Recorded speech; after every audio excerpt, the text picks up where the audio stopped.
শুকরগুজারি হবে আল্লাহ তাআলা।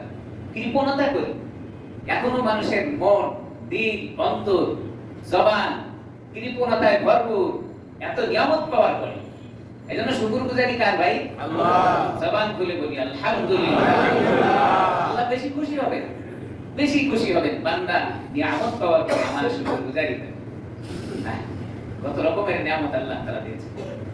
জান্নাতি নাজ নিয়ামত দুনিয়াতেও আল্লাহ দিয়েছেন, যদিও জান্নাতের হুবহু নাই, নমুনা। এই সমস্ত বিষয় আল্লাহ তাআলা জান্নাতে দিবেন, তার কিছুটা নমুনা আল্লাহ তাআলা দিয়েছেন।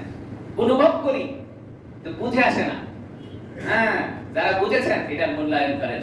কবির ভাষায় বলেন, ক্বালা রাব্বুকু জারে মর্দে হালে শাও, ক্বালা রাব্বুকু জারে মর্দে হালে শাও, পেশে মর্দে কামেলে পামালে শাও।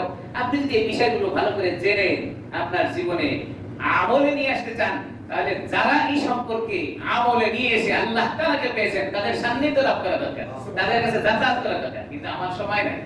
ক্বালা রাব্বুকু জারে মর্দে হালে শাও, পেশে মর্দে কামেলে পামালে শাও। আমি যদি বড় হতে চাই, আমি যদি আল্লাহ তাআলার কাছে মর্যাদা লাভ করতে চাই, তাহলে যারা বড় হয়েছেন, যারা মর্যাদা লাভ করেছেন তাদের কাছে আমার যাতায়াত করতে হবে।